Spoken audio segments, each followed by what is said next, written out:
پرسوں جرمنی سے ایک قادیانی کا فون آیا, مجھے نہیں پتا تھا کہ یہ قادیانی ہے. کہنے لگے کہ مجھے کچھ اشکالات ہیں, آپ میرے اشکال کا جواب دیں. میں نے کہا جی. کہہ رہے ہیں کہ مجھے قادیانیت پہ کچھ اشکالات ہیں. میں نے کہا کہ سہیل بابا صاحب ہوتے ہیں لندن میں, ان کا نمبر لے لیں, ان سے رابطہ کر لیں آپ, کیونکہ وہ یورپ میں ہی ہوتے ہیں, آپ کو بلا کے گپ شپ لگا کے پوری تفصیل سے بات کر لیں گے. کہہ رہے نہیں, میں آپ سے پوچھوں گا. ایک اول تو یہ میری سمجھ میں نہیں آتا کہ آپ کو حق کی تلاش ہے یا مجھے ہی چھیڑنا مقصد ہے. حق کی تلاش ہے تو ایک آدمی آپ سے کہہ رہا ہے کہ بھائی وہ بھی یورپ میں آتا ہے لندن, آپ بھی یورپ میں ہیں, تو مجھے پتا ہے کہ ایک اشکال کرے گا پھر دوسرا کرے گا, فون پہ اتنی لمبی بات نہیں ہو سکتی.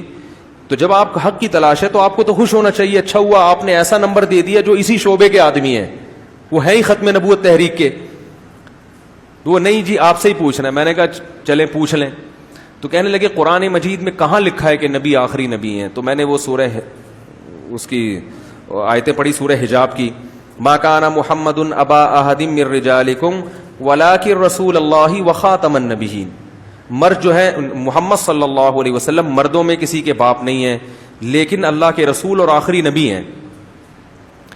تو کہنے لگا یہ ان دونوں باتوں میں تو کوئی ربط ہی نہیں ہے کہ محمد صلی اللہ علیہ وسلم یعنی مردوں میں تو کسی کے باپ نہیں ہیں لیکن اللہ کے رسول اور آخری نبی ہیں. لیکن میں تو لیکن والے کے بعد والے کلام میں اور پہلے والے کلام میں تو کوئی ربط ہوتا ہے نا. تو کیا مطلب باپ نہیں ہے لیکن رسول ہیں؟ تو رسول ہونا اور باپ ہونا تو کوئی منافی نہیں ہے نا ایک دوسرے کے. تو مجھے ان خیال ہوا ان کو میں یہ جواب دوں کہ ربط ہو یا نہ ہو یہ ایک الگ بحث ہے. آپ کو یہ سوال نہیں ہونا چاہیے کہ بلاغت کے لحاظ سے اس آیت پر ہمیں یہ اشکال ہو رہا ہے. یہ تو ایک الگ اشکال ہے نا. آپ کے اشکال کا جواب تو مل گیا نا کہ نبی کیا ہیں؟ خاتم النبیین ہے. تو کہنے لگے نہیں اس میں ربط بتائیں کیا ہے. تو میں نے پھر ربط بتایا کہ نبی صلی اللہ علیہ وسلم کسی کے مردوں میں کسی کے باپ نہیں ہے. تو اس سے یہ وہم ہو سکتا ہے کہ گویا اللہ نے ان کو کوئی فضیلت دی نہیں ہے, کیونکہ عرب میں بیٹا ہونا بڑی فضیلت تھی. تو اللہ نے بتایا فضیلت تو ایسی دی ہے کہ رسول ہے اور رسولوں میں بھی انبیاء کے خاتم النبیین ہیں.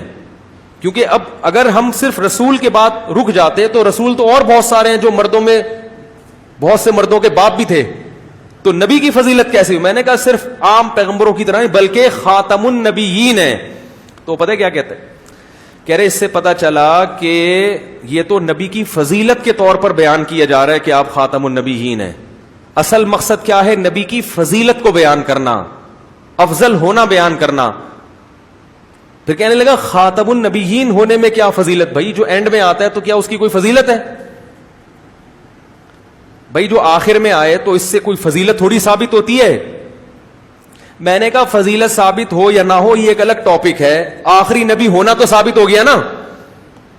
بھائی تم تو اپنے دعوے کو فوکس کرو نا. تمہارا دعویٰ تو یہ ہے کہ آخری نبی نہیں ہے, تو آخری نبی کا تو ذکر ہو گیا نا اس میں. تو کہنے لگے نہیں اس میں آخری نبی نہیں, اس میں اصل میں ایکچولی یہ خاتم یہ بتانے کے لیے یہ آیت ہے ہی نہیں کہ نبی آخری نبی ہیں, یہ بتانے کے لیے ہے کہ آپ فضیلت والے ہیں. اس کے لیے اللہ نے عنوان یہ قائم کیا ہے.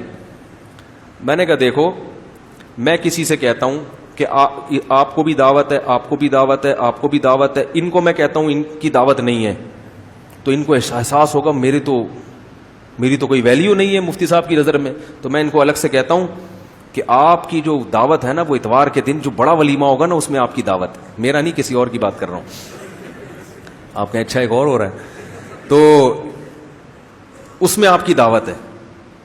تو یہ ان کی فضیلت بیان کرنے کے لیے نا کہ یہ کہیں گے یار اس کی بھی دعوت میری نہیں, تو میں بتا رہا ہوں تمہاری کے لیے الگ پروٹوکول رکھا ہوا ہے ہم نے, تو یہ ان کی فضیلت کے لیے نا. لیکن اس سے یہ بھی تو ثابت ہو گیا کہ دعوت بھی ہے. اب یہ اس پروٹوکول والی دعوت میں آ گئے. میں کہہ رہا ہوں بھائی کیوں آئے؟ کہہ رہے ہیں آپ نے تو کہا تھا. میں نے کہا تو وہ تو میں آپ کی فضیلت بیان کرنے کے لیے کہا تھا میں نے, وہ تو میں نے آپ کی فضیلت بیان کرنے کے لیے. تو کہیں گے فضیلت بیان کرنے کے لیے یہ بھی تو کہا تھا کہ دعوت ہے. تو اللہ نے اپنے نبی کی فضیلت بیان کرنے کے لیے کہا کہ آخری نبی ہیں, مگر یہ بھی تو کہہ دیا نا کہ آخری ہیں. تو وہ کہا نہیں. پھر میں نے فون بند کر دیا. میں نے کہا سمجھنا ہی نہیں چاہتا. میں نے کہا سہیل بابا صاحب سے رابطہ کرو بھائی. کس سے رابطہ کرو؟ لندن. ٹکٹ کٹا لندن جا. تو سمجھنا چاہتا ہی نہیں ہے تو زبردستی تو کسی پر کوئی چیز تھوپی نہیں جا سکتی. اور ایک بات میں نے ان سے یہ بھی کہی پھر وہ حضرت عیسیٰ کی حیات، حضرت عیسیٰ زندہ ہیں یا نہیں ہیں. میری عادت ہوتی ہے گل ویلے دی تے پھل موسم دا. ایک بات ہمیشہ یاد رکھو، قادیانی جب بھی آپ سے بحث کرے گا نا، دو چیزوں پہ کریں گے. ایک ختم نبوت کے مسئلے پر کہ خاتم النبیین کے لفظ میں وہ گھمائے گا آپ کو، ذلی نبوت، تشریعی نبوت، یہاں گھمائے گا وہ آپ کو. دوسرا وہ حضرت عیسیٰ کی حیات پہ بات کرے گا. تو آپ بحث کو سمیٹنے کے لیے مختصر یہ کہو کہ تھوڑی دیر کے لیے فرض کر لو کہ نبی آخری نبی نہیں ہے، معاذ اللہ نقل کفر فرض کر لو، اور تھوڑی دیر کے لیے فرض کر لو حضرت عیسیٰ زندہ بھی نہیں ہے، معاذ اللہ نقل کفر. تو اس سے یہ کہاں ثابت ہوتا ہے کہ مرزا غلام احمد قادیانی نبی ہے؟ اگر نبی آخری نبی بالفرض معاذ اللہ نقل کفر نبی نہیں بھی ہیں تو مرزا کی نبوت کے تو الگ سے دلائل ہوں گے نا. حضرت عیسیٰ آخری نبی نہیں تھے تو کیا حضرت عیسیٰ کے بعد جو بھی آیا سارے نبی تھے؟ نبی صلی اللہ علیہ وسلم نے جب نبوت کا دعویٰ کیا کہ میں اللہ کا نبی ہوں تو اس کے لیے یہ دلیل نہیں دی کہ حضرت عیسیٰ آخری نبی نہیں تھے، بلکہ یہ دلیل دی کہ میں کیا ہوں. بولو بھائی، نبی صلی اللہ علیہ وسلم سے پہلے جتنے پیغمبر آئے ہیں کوئی بھی آخری نہیں تھا. اس کے باوجود ہر پیغمبر نے اپنی نبوت کے دلائل تو دیے ہیں، اس دلائل پہ زیادہ زور نہیں لگایا کہ پچھلا والا آخری تھا یا نہیں تھا. اس کو ثابت، کیونکہ لاکھوں لوگ نبی کے بعد دنیا میں آئے ہیں، کروڑوں لوگ آئے ہیں، اور ان میں سے ہزاروں نے نبوت کے دعوے کیے ہیں. تو جو دعویٰ کرتا ہے اس کو اس پر دلیل کافی نہیں ہے کہ وہ آخری تھے یا نہیں تھے، اس کو یہ کہ میں نبی ہوں. تو قادیانی جب بھی آپ سے آ کے بات کریں اور کہیں کہ نبی صلی اللہ علیہ وسلم آخری نہیں ہے تو آپ بولو اس بحث میں مت پڑو کہ آخری ہیں یا نہیں، حضرت عیسیٰ زندہ ہیں یا نہیں. اس بحث پہ آ کے بات کرو کہ مرزا نبی تھا یا نہیں تھا. اور نبوت سے پہلے ثابت کرنا پڑتا ہے کہ شریف آدمی تھا یا نہیں تھا. شرافت یہ نبوت سے پہلے کا درجہ ہے یا نہیں؟ میں آپ کو دعوے سے کہہ دوں قادیانی زہر کا پیالہ پی لے گا، مرزا غلام احمد کی شخصیت پہ کبھی مناظرہ کرنے کے لیے تیار نہیں ہوگا. مشاہدہ کیا ہے، وہ گھمائے گا حضرت عیسیٰ کی حیات، خاتم النبی حیات، اس پہ کبھی نہیں آئے گا کہ مرزا کی شرافت پہ بحث کی جائے. اس پہ اگر آپ اس کو لے آئے تو آپ کیا ہو؟ بس میدان آپ کے ہاتھ میں. اور یہ میں بتا دوں، میں کبھی بھی قادیانیوں سے بدتمیزی کرنے کا بولو بھائی نہیں کہتا. بعض لوگ بدتمیزی پہ اتر آتے ہیں، گالی گلوچ پہ اتر آتے ہیں، بعض کہتے ہیں واجب القتل، بعض یہ بالکل نہیں. وہ اس کا مذہب ہے، اس کو آخرت میں جواب دینا ہے، جائے گا جہنم میں. ہم اس کو محبت سے، اخلاص سے سیدھے راستے کی طرف رہنمائی کرتے ہیں. سمجھ میں آتا ہے ٹھیک ہے، نہیں آئے تو بھائی ہمارا راستہ الگ، قادیانیوں کا راستہ الگ. ہم ان سے کہتے ہیں اپنے مذہب کو اسلام شو نہیں کرو، بس لڑائی جھگڑا نہیں، مار دھاڑ نہیں، اس سے کوئی فائدہ نہیں ہوتا، نفرتیں پھیلتی ہیں. جس نے آنا ہوتا ہے وہ بھی نہیں آتا. بسا اوقات بعض قادیانی حق کی تلاش میں تھے، وہ جب آئے انہوں نے بات کی تو ہم جس بندے نے بات کی اتنی بدتمیزی سے بات کی ان سے کہ وہ بچائے آنے کے اور دور چلا گیا کہ اس آدمی کے تو اخلاق ہی ٹھیک نہیں ہے.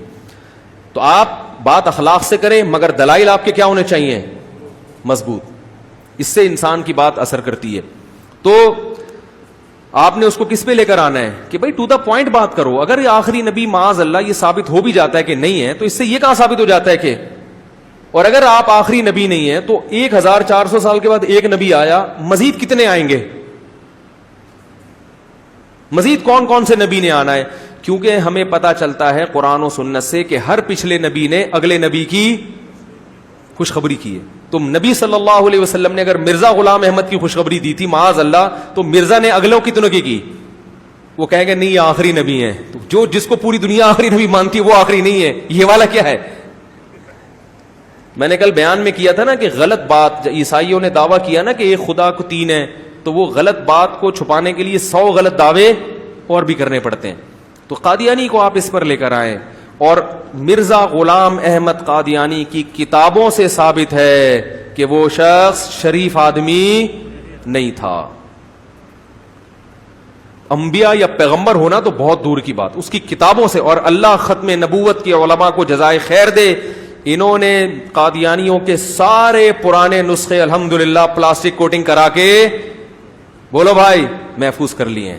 کوئی بھی قادیانی، میں طنز نہیں کر رہا، میں کہہ رہا ہوں قادیانیوں سے کہ دیکھو ختم نبوت کا معاملہ ہلکا نہیں ہے. جھوٹے کو اگر جیسے سچے کو اگر نہیں مانا تو بھی جہنم کی آگ ہے، اگر جھوٹے نبی کو سچا مان لیا تو بھی جہنم کی آگ ہے. آپ اپنے چھوٹے چھوٹے معاملات میں بڑے گھس کے تحقیقات کرتے ہو، تو آپ قادیانیت کے مسئلے میں کسی سنجیدہ عالم کے پاس آؤ اور اس سے یہ بات کرو کہ میں نے یہ سنا ہے کہ مرزا غلام احمد شریف آدمی نہیں تھا، تو میں یہ اللہ کا واسطہ مجھے بتائیں، اس کی کتابوں کو میں خود جا کے ان حوالوں کو چیک کروں گا کہ اس نے کیا کچھ لکھا ہے اور کیا کچھ اس کی حرکتیں رہی ہیں، اعمال کیسے تھے، حرکتیں کیسی تھیں، تو میں خود، تو آپ انشاءاللہ روز روشن کی طرح پاؤ گے یہ بات ثابت ہو جائے گی کہ وہ شریف آدمی نہیں تھا. کیونکہ قرآن میں اللہ نے کہا وَلَوْ تَقَوَّلَ عَلَيْنَا غَيْرَ الْأَقَاوِيلِ لَأَخَذْنَا مِنْهُ بِالْيَمِينِ ثُمَّ لَقَطَعْنَا مِنْهُ الْوَتِينَ. اگر محمد صلی اللہ علیہ وسلم ہم پر جھوٹ باندھتے ہم ان کا دایاں ہاتھ پکڑ کے شہرک کاٹ ڈالتے. یہ کنایا ہے کہ ہم ایسے شخص کو پنپنے نہیں دیتے. تو جو جھوٹا نبی ہوتا ہے اس سے اللہ اتنی بڑی بڑی غلطیاں کروا لیتے ہیں، اتنی بڑی بڑی غلطیاں کہ 2 اور 2 4 کی طرح یہ پتہ چل جاتا ہے کہ یہ نبی نہیں ہو سکتا. وہ غلطیاں کروائی ہیں. اب قادیانی ان غلطیوں کو کی تحقیق کے لیے تیار ہی نہیں ہوتے، اور ان کے جو رہنما ہیں انہوں نے وہ سارا معاملہ چھپا کے رکھا ہوا ہے وہ کتابوں کو، تو اس لیے وہ تحقیق تک پہنچتے ہی نہیں ہیں. تحقیق ہمیشہ نیوٹرل ہو کے کی جاتی ہے، یک طرفہ بات سن کے کبھی بھی تحقیق نہیں ہوتی. تو یہ بھی کہتے ہیں کہ وہ آیا مرزا غلام احمد محمد صلی اللہ علیہ وسلم کے دین کے دفاع کے لیے. 100 سال سے زیادہ ہو گئے، مگر حرم بھی کس کے پاس ہے؟ ہمارے پاس ہے، اہل سنت والجماعت کے پاس ہے. اور میجورٹی ممالک پہ قبضہ بھی کس کے پاس ہے؟ جو دفاع کے لیے آتا ہے وہ طاقتور ہوتا ہے، وہ کمزور. دیکھو آپ لڑ رہے ہو، آپ مغلوب ہو رہے ہو، تو آپ نے بلایا ایک بندہ لڑائی کے لیے، پہلوان کو بلاؤ گے نا، آپ نے جس کو بلایا وہ آپ سے بھی زیادہ باریک، تو آپ بولو گے یہ تو خود پٹے گا، مجھے بھی پٹوائے گا. تو قادیانی یہ بھی کہتے ہیں کہ مرزا غلام احمد آیا محمد صلی اللہ علیہ وسلم کے دین کو دنیا میں غالب کرنے کے لیے. تو غالب تو نہیں، وہ بیچارہ خود کیا ہے؟ مغلوب ہے. مسلمانوں کے مرکز پہ اس کی حکومت نہیں ہے، اور ان کی حکومت اگر قائم ہوئی تو کہاں ہوئی؟ غیروں کے ہاتھ میں، غیروں کے ہاتھ میں، ان لوگوں سے جن سے اسلام کی ہمیشہ کیا رہی ہے؟ جنگ رہی ہے. ان کے دودھ پہ وہ پل رہے ہیں. تو یہ بھائی یہ کیسا مددگار ہے؟ ذلی نبوت کیسی ہے؟ ذلی کہتے ہیں اس کی چھاؤں میں، ٹھیک ہے نا، اس کو پروموٹ کرنے کے لیے. کیسی پروموٹ ہے جس کو خود پروموشن کی بہت ضرورت ہے. جیسے ایک پتلا دبلا آدمی آئے آپ کی مدد کے لیے، آپ بولے پہلے تو اپنی مدد تو کسی سے کر لے، پہلے تو تجھے گلوکوز کی 3 بوتلیں چڑھیں گی، اس کے بعد تو اس قابل ہوگا کہ لڑے گا.